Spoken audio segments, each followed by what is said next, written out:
ang kanami sa aton Ginoo kay sa panahon nga aton siya ginbayaan, aton siya ginsupak. Nagahimo gid siya pamaagi nga kita makapanumbalik sa iya. Gani ang covenant o kung ang pakigsaad nga iyang ginhatag o kung iyang ginimplementa, naghatag kasiguraduhan nga sa panahon sang katapusan kita mangin kaupod niya sa wala nagid sang katapusan.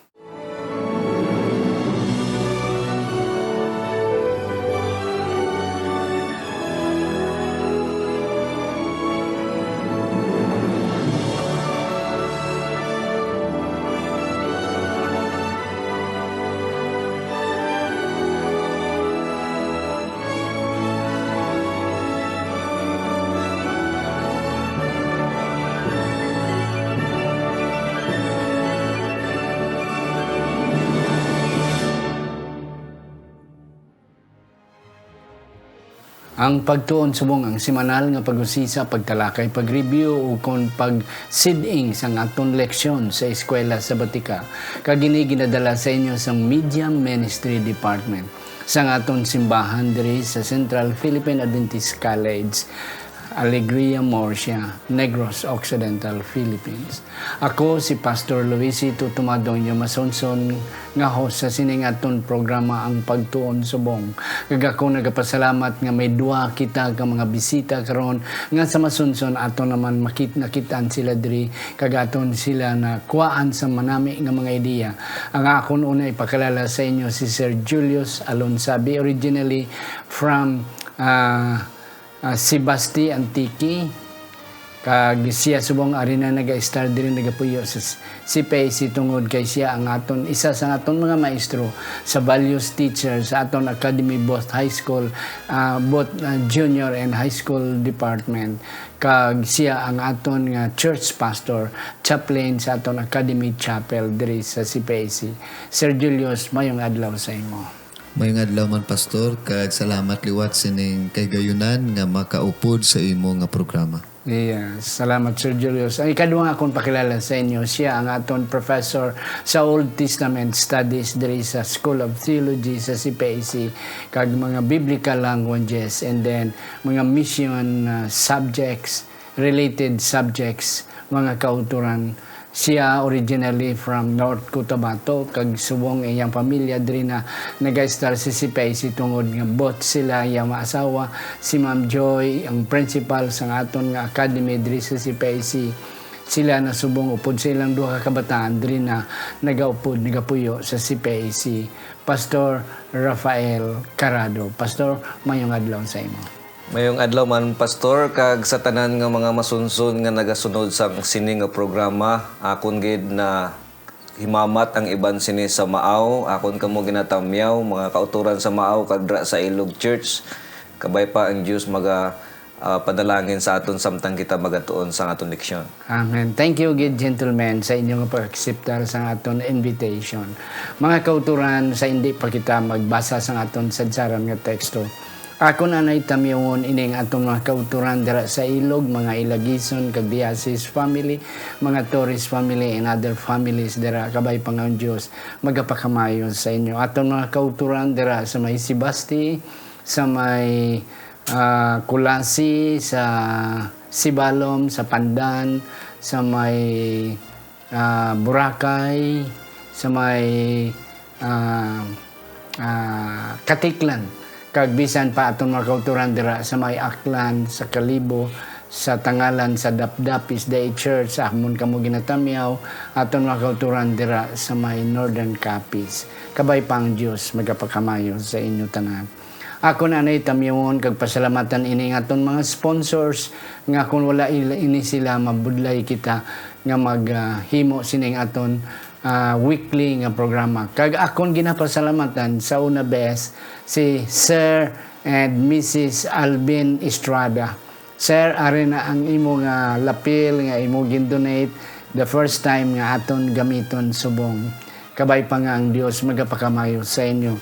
Si Pastor and Dr. Refendor, si Miliano Brothers Dindo and Darwi, Pastor and Mrs. Aragon, GC Aragon Jr., ang mga trinyo nga magutod, Jonathan, Manang Marlene, kag Anili, Pihidero siblings, Sheila, Gina, and Alex, ang mga mag-asawang Caro, Susan, and Jet, ang mag-asawang Johan and Myla, Susana, kag ang mag-asawa nga Jessica and Aboy, malabanan ang Diyos magapakamayo sa aton. Aton ay duko ang aton mga ulo sa aton nga pagpadayon sa aton nga pagtuon. Sa siningation Ginoo natugyan namo ng amon nga pagtuon kabay pang ang balaan nga espiritu among ang magahatag sa amon dugang nga paghangop sang amon sa sining election 2 sa ngalan ni Ginoong Hesus nga amon manunubos.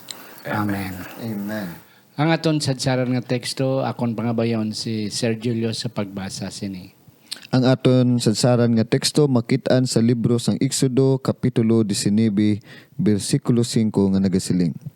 Busa karon kun magtuman kamo sang akon tingog kag magbantay sang akon katipan mangin kaugalingon kamo nakon sa tunga sang tanan nga mga katawhan kay ang buguos nga duta akon.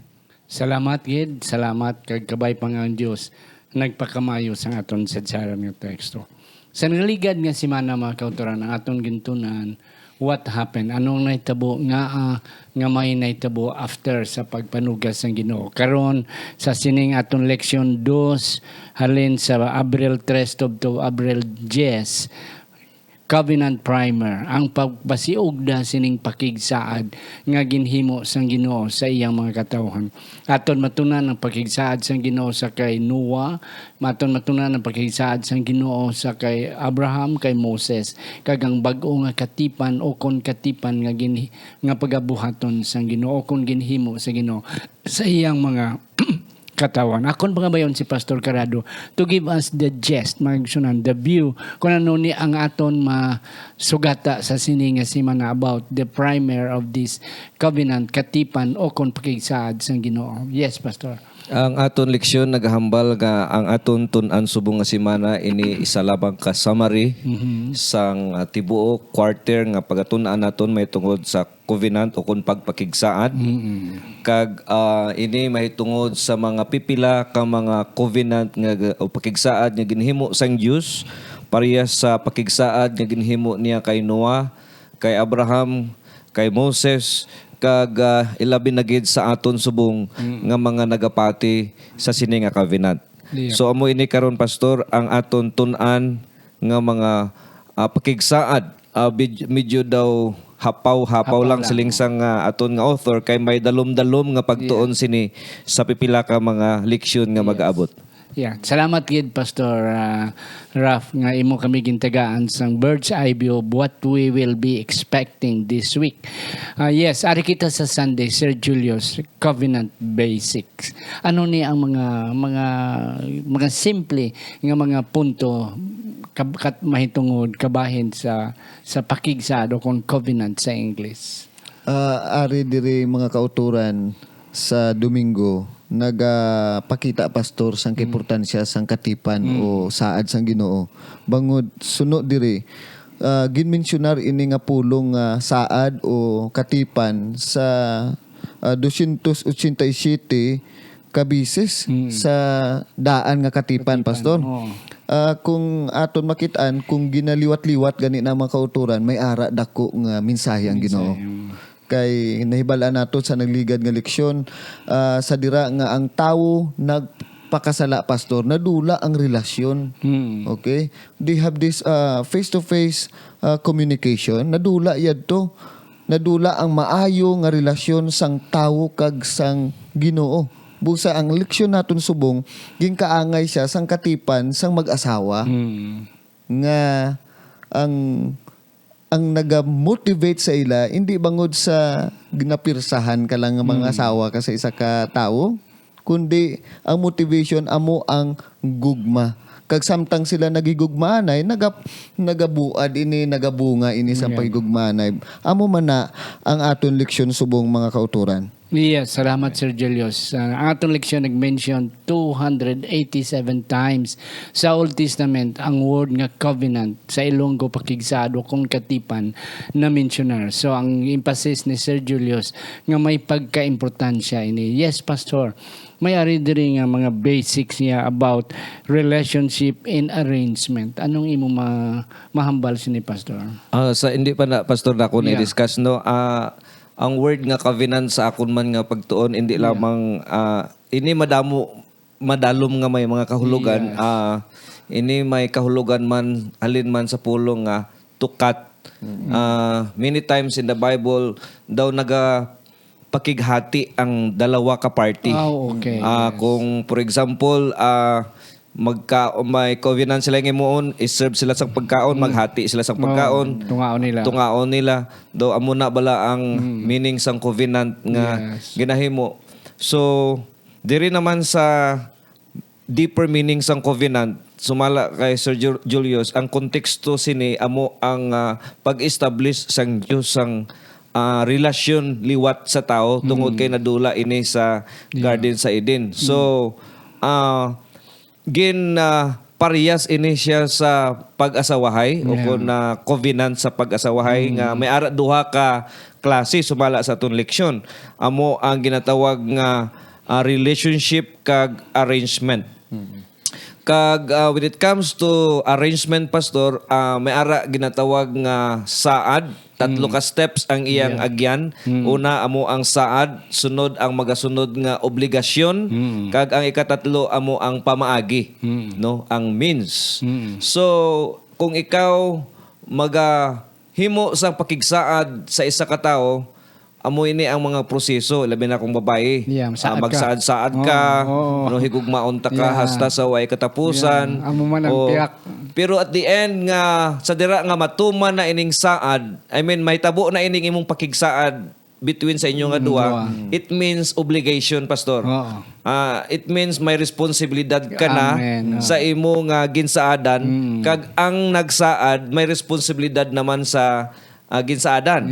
No? So ang problema, Pastor, dito sa means. The means. Ang pagtuman sang obligasyon. Ang pamaagi. Oo.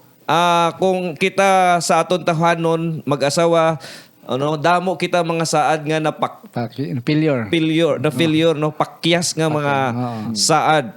Amo na nga ang Biblia, ang aton leksyon nagambal nga ang pakigsaad naton sa Dios hindi ini pwede mahimo sa pinaagi sa aton lang tawhanon nga pamaagi sa aton nga obligasyon. Ini kinahanglan sang grasya sang Dios. Amo na nga in the context, the word covenant also means grace. Amen. Kanami mga kauturan. You see, si Pastor Carado ay magsala.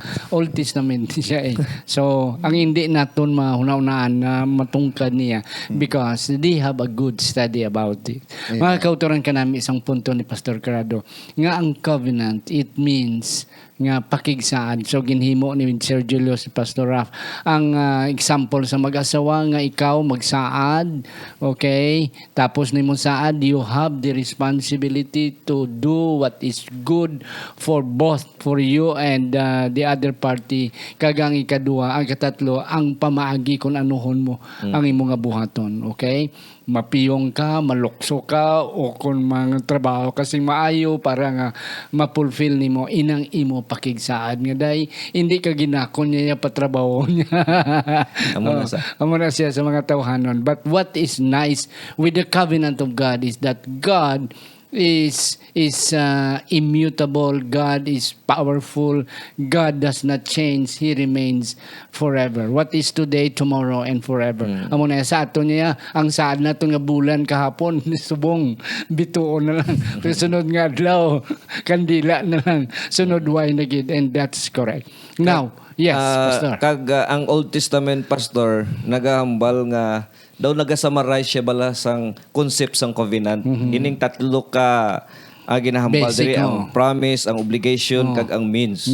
From Genesis, pagkatapos nakasala ang tao, ara na da ang saad. Ang una gani nga saad, Genesis Kapitulo 3, versikulo 15. Ara dira makita naton, gitawag nato na nga first gospel. Ara dira ang una nga saad. hasta nga ang saad nagapadayon nga ginaekspektar sang mga tawo nga mag-abot. Kag ini nga saad, no, ini natuman sa dira nga si Kristo nagpalansang sa Kalbaryo sa krus. Amen. Ina nga obligasyon gituman mismo ni Kristo. Amen. Kag sa aton nga bahin sa dira tungod kay si Kristo naghimo sang pakigsaad dira sa Kalbaryo sa krus, sa aton nga bahin naman may obligasyon naman kita. Kag ano ang pamaagi naton? Amo ang pagsunod sa iya. Yeah. No, sumala pa diri nga ang sacrificial system sang Old Testament amo ini ang ginatudlo niya sa aton leksyon. Yes. And then we will know further magturan. Ang atong tun-an nga pagigsaad covenant bilog ni nga trimestre. Yes. So damo pag inisang atom na tunan. This is just primer. Pasiugda pasiuna lang ni ang aton subong sa sining leksyon. May ara pa punto relationship. Okay, arrangement and relationship. Nga kung ang isa ka tao magpakigsaad, agreement, mag-covenant, of course, ang ma-establish na is relationship. Nga gusto sang Ginoo nga kita may relasyon nga may tabo. Kiti hindi ginguba naton ina nga relasyon sa garden sang Eden. Gusto sang Ginoo nga ibalik ina nga relationship. And that relationship can only be continued o kon ma-revive through the covenant nga kita magsaad siya, kita magsaad man sa tubangan sa Ginoo. Yes, Sir Julius, covenant with Noah. Anong imo na diparahan diri? Diri sa katipan o saad kay Noah, na ibala naton mga kauturan sa dira nga ang aton una nga ginikanan nakasala, nagtaas ang kalautan. Kag naabot ang tion nga ang Ginoo na subuan nga gintugan niya pa ang tao. So may choice ang Ginoo nga pwede niya dulaon tanan nga mga katawhan apang diri ginpili sang Ginoo ang pamilya ni Noah. Ginluwas niya ini sa sining palabuton nga anaw sa kalibutan. Kag diri mga utod katipan bangod kay pagkatapos nga sila luwas ang Ginoo, nag-offer ni si Noah pastor sang halad. Kag dito gipakita sang Ginoo ang balangaw. Promisa nga hindi niya naliwat pa liwaton ang ginhimo niya dito sa ila panahon. Yes, amen. Ang balangaw mga kauturan, pakigsaad sang Ginoo, assurance sang Ginoo kay Noah, nga Noah hindi naliwat ako maghimo sini nga klase sang penalty sa mga katawhan pinagi sa anaw. Yes, Pastor Ralph. Diri sa ako nakuha diri pastor, una ang pakigsaad sang Dios kay Noah, una seryoso. Seryoso. Kag ini ginahambal niya gid pinaagi sa paggamit sang pulong ay. So seryoso ini katama nga pakigsaad kay Noah. Kag number 2 nga ako na learn diri, ang Dios ang nangita pamaagi nga ma-establish niya ang relationship balik kay Noah. That is relationship covenant. Nga ang Dios ang nangita paagi ba nga ma-restore niya ang katawhan sang Dios kay asina nga time sumala pa daw nawad-an na gid ang mabasa naton ang Dios ang paglaom no nga gitugan niya pa ang tao. So pasalamat nga ang Dios ang nangita pamaagi para lang ma-establish liwat ang ina nga covenant, pastor. Yes. Amen. Kag kun aton ini apply, salamat gid Pastor Ralph, Pastor Jules. Kun aton ini apply sa aton personal nga kinabuhi karon, ang Ginoo nagapangita gid pamagi. Nga bisan kung isa daw niskuryo ang Ginoo sa aton, daw na wad-an paglaom ang Ginoo sa aton kay daw wala na gid siya sang mahimo sa aton. Yet God did something pamaagi ideya nga kita lang makigbalik kag makigkatipan liwat sa iya. And that's the lesson that we can get from the covenant with Noah. Aton pag ginidugangan mga turan sa sunod nga mga trimestre. Pastor Ralph, ano ya ang covenant with Abraham o with Abram? Kung dari naman ta sa covenant kay Abraham, parehas-parehas lang ang tema nga ang Dios gapon ang nagtawag kay Abraham. May ara lang abi nga kalainan sang form sang covenant. Dito kay Noah gingamit niya abi ang sign sang balangaw. Diri naman ang tuli. Kag diri ko na gamit ang word nga tukat nga meaning sang covenant pala pastor nga tukat. Yeah. So nga ang pagtuli bala gina cut ang foreskin, no? Whatever is the significance nga ang amo gina ang gamit sang Dios nga covenant, pastor, but the point is para sa akon diri sa Abrahamic covenant, ang Diyos lang gyapon ang nangita pamaagi nga ma-establish niya liwat ang relationship niya sa iyang mga katawhan. Yes. Salamat kid. Makotaran isa pagid nga akong madugang nga ang kanami sang covenant o kung sa pakigsaad, pakigkatipan sa Ginoo sa katawan kay gingamit niya kinang ginimohambal ay. Yes, yes. Ginpakilala gid sa Ginoo nga ako na niya, way na ni sa iban, ako ni sa ligi lang ko bala. And that's correct, mga uturan. Amo na kasi Abraham wala gid nagduwa-duwa when he was called by God to get out of his country, of his place, or mga kauturan, wala nagduwa-duwa si Abraham kay ginpasalig sa Ginoo ang I am. Okay? Na ang I am, pareho bala mga kauturan, tama ka pobre sa aton. Ang gusto makigistorya sa aton, si Presidente Duterte, di imo pa na balibaran. Kay ang tanan nga gahom ara sa aton presidente, daw mo bala na nga ang Ginoo tama kagamhanan, si Abraham wala gid. Siling ni sang Ginoo, Abraham gwa dira. So Abraham has no reason to say no because he knows ang kung sino nagtawag sa iya, and that is God, the God who is powerful, God is omnipresent, God who is omnipotent. Amen. Yes. So, wala gid siya nagbalibad because he knows nga he is in good hands. Sir Julius. Nahambal naman, Pastor, tanan. Ang ako lang siguro madugang sa aton, no. Kaangay lang na nga gisiling sa Ginoo sa aton nga ako manging kaupod ninyo, tub-tub sa katapusan. Yes. So huptan naton si Abraham nagpakita sang pagtuo nga may buhat. Okay? Yeah, Kag diri siling gani mga utod, ang iyang nga pagka masinulundon nga pagtuo nangin saksi sa katawhan kag sa mga kasuldadusan o sa mga anghel. So grabe gi nga pagtuo nga gipakita ni Abraham. Yeah. Amo man ang sa aton subong nga Kag amo lang ang napaabot sang Ginoo sa aton, Pastor Pastor Jules. Ang ginapaabot sang Ginoo sa aton is just obedience. Kag magapati bala siya and trust nga siya somebody who cannot lie, nga hindi magliwat. Amo lang na ang ginapasalig, ang iya ginapangayo kag ginapangita sa aton. Ang aton total obedience and confidence sa iya. And He will do the rest for us. Yes, Mosaic Covenant, Pastor. Habi ikaw gidamon premier kay. Yeah. Well, paborito ko ning paborito ko ning Mosaic Covenant, Exodus chapter 6, pastor, kay mo ni ang thesis ko sa master's degree ko. Yeah.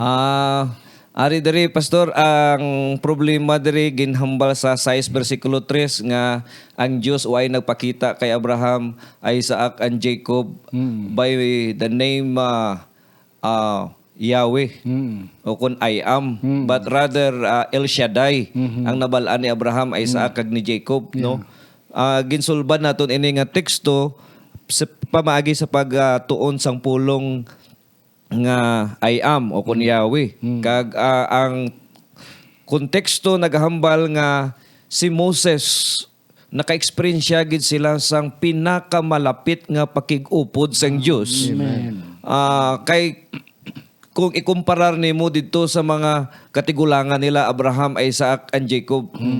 Imagine ang concept sang covenant parehas lang gyapon, pastor, kay na sense nga ginpagawa sila daan sang Dios halin sa Ehipto, padulong sa lupa nga saad, kag ang concept sang salvation by grace ara lang gyapon giluwas anay sila before gintagaan sang napulo ka sugo. Yes. Pero ari diri, pastor, they had experienced a covenant God. Ang pulong gid bala nga Yahweh nga I am in having an intimate relationship with God ba.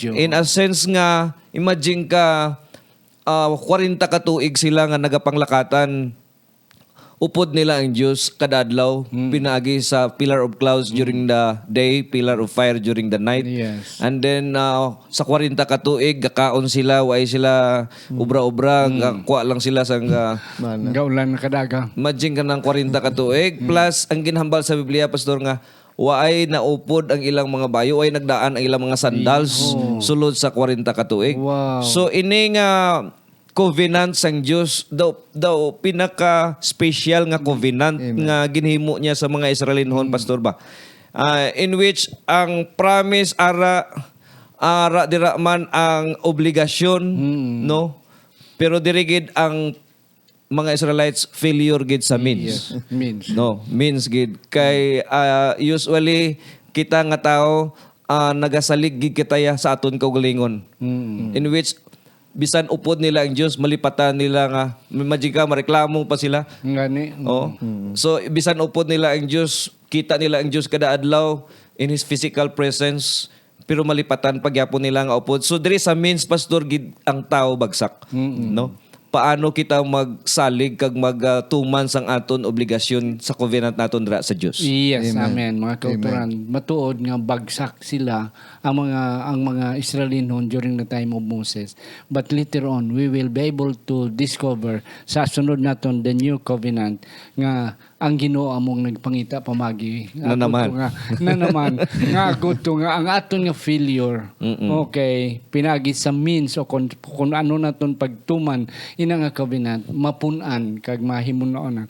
Yes, Sir Julius, before we will go sa aton Thursday the new covenant, anong imo matugda? Ang akon mahambal, pastor, dira nga ang tawo nakasala, ang napulo ka sugo nga ginhatag kay Moses kag sa katawhan sang Israel, amutong nagatudlo sa ila kundiin ang sayop nila.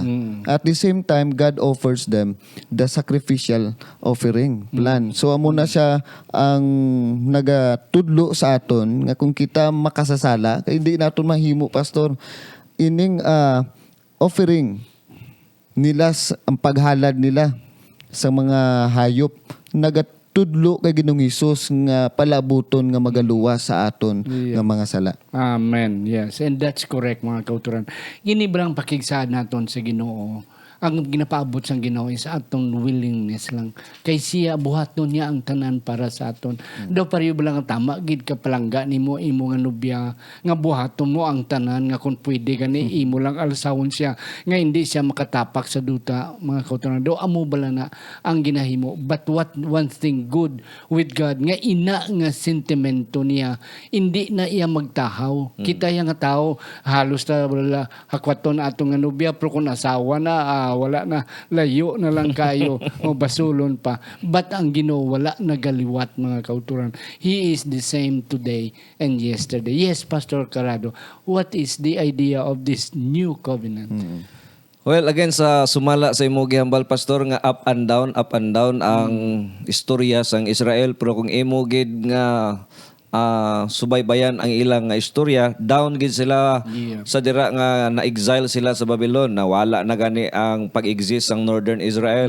And then later on, pag-abot sang Babylonia, natula naman ang pag-exist sang Judah, no, Southern Israel. So totally ang mga Israelinhon ara dito sa Babylonia. But God did not forget his people again. He promised through Jeremiah Yeah. that one day he will again reestablish his covenant. Yep. And it's sa aton leksyon, pastor, naghambal nga tungod kay ang Latin word meaning sang covenant is testament. One of the church father origin identified the New Testament as the covenant, the whole covenant, the whole fulfillment of the promise sang covenant nga ginhatag didto kay Jeremiah. Amen. Kanami sina mga kauturan.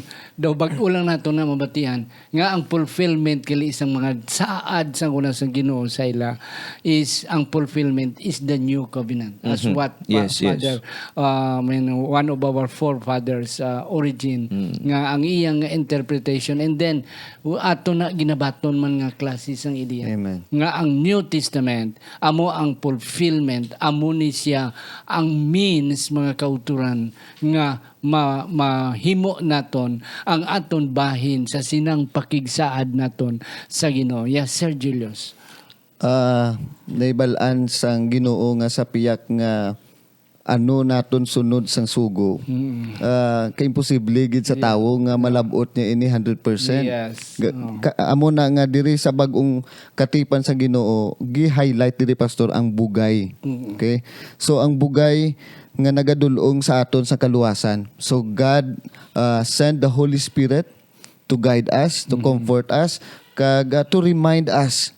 Amo na nga bisan wala na ang napulo ka sugo, literally kung ang tawo nakasala, ara gid gadikta sa iya, tagipusoon kag paunahuna nga sala nahimo niya. Yeah. Okay. Kag isa pagid mga kautoran, before I will give Pastor Carado the time, ang isa pagid nga ginhambal sa Ginoo sa Jeremiah 31:31 to 33 nga mag-abot ang tiyon nga akon ipagasulat ang akon mga palatukoran ang akon kasuguan sa inyo kasikasing, sa inyong tagipusoon. Ang buot silingon sila mga kautoran, in which we will discuss further about that sa sunod nga mga sinimana, nga sa aton nga pagtuman sina kasuguan aton tumanon pinagi sa gugma. Amen. Yeah. Kita nga mga Ilonggo, may ara kita nga binalaybay, 7 ka bukid, akon ginlakbay, liyon kag tigre akon kaway. Hindi ko balihon ang akon kabudlay, basta makita ko lang larawan mo inday. Sino ang nagsugo? Gugma. Yeah. Pero kung wala ka gugma, kalayo-layo sinang 7 ka bukid na. Bisan isa ka bukid gani, budlay na gid yan. Basta wala kang gugma. Yes, Pastor Raf. Siguro pastor, last na lang ni nga emphasis naton sa aton leksyon tungod kay wa natas ang oras. Yes. Mga kauturan, ang aton leksyon nagadasig sa akon, no? Personally nga hindi ako madiskuryo sa dalagan sang kapanahunan sa aton kinabuhi. That sometimes bisan kita man hindi kita makatuman sang aton obligasyon, no? Pero kung ang aton lamang kaugalingon lantawon, aton lang basihan ang aton kaugalingon nga pamaagi sang pagtuman sang sini nga mga pakigsaad, hindi gid naton ini mahimo. Praise God, ang aton leksyon nagambal nga ini aton lamang mahimo nga maka-establish kita sang right relationship sa aton Dios pinaagi kay Jesus Christ kag sa iya grasya. Yes, amen. Last word, yes, Sir Jules. Sa akon siguro mga kauturan, ma-highlight dito sa napulo ka sugo. Nga kinahanglan naton sundon. Wala naton ginasunod ang napulo ka sugo para nga maluwas kita. Kundi bangod naluwas na kita kag nahigugma naton ang Ginoo. Bangod sa pihak sining pagka makasasala naton, ini siya nagapakita sa aton sang paglaom nga ang Dios nagpatawad sa aton. Kag ang Dios naghimo pamaagi nga magpakigtipan sa katawhan. Yes, amen. Mga kauturan aton dumdumon, pareho sa kay Noah. Why nagid niya paglaom daw nadulaan na sang ang Ginoo sing gana nga gusto na niya nga eradicate ang tanan nga katawhan tungod sang pagkamakasasala. Yet ang Ginoo nangita pamaagi. So pareho man na kita mga kauturan nga base na wad-an ang Ginoo sa aton sing gana sa aton nga pag-alagad. Ang Ginoo magapangita gyapon. Just hang on, God will save us. And then one day sa bag-o nga katipan nga kita magatuman, hindi tungod kay mabugat, kay amutong natabo sa mga Israelinon sa panahon ni Moses nga nabugatan sila damo sa mga ladhalad, gani na failure sila, but yet in the new covenant that Jesus will establish with us, He will do everything for us. The only way that we will do as our share in that covenant, in that agreement, is just to believe and accept His offer to us. Akon pangabayon si Pastor Carado sa pagduko sa atong mga ulo. Magapangamuyo kita. Amay nga langit non, yari ikaw sa katasan sa mga langit, nalipay ka Ginoo sang amon natun-an nga leksyon, nga hindi lamang naghatag sa amon sang kaalam, pero ini naghatag sa amon sang kadasig. Yes, nag-inspired sa amon nga kami makahimo sa pagpadayon, sa pag-alagad, makahimo sa pagpadayon, sa pagpakigrelasyon dira sa imo, pinaagi sa grasya ni Ginoong Hesus. Kagkabay pa, ang tanan namon nga mga natun-an, ini magatisok sa tagsa-tagsa namon ka mga kasing-kasing magatubo. Ini, kag ini magalig-on sa amon pag-alagad hasta sa imo nga ikaduha nga pagbalik. Amen. Amon ini ginatugyan sa imo sa ngalan ni Hesus. Amen. Amen. Amen.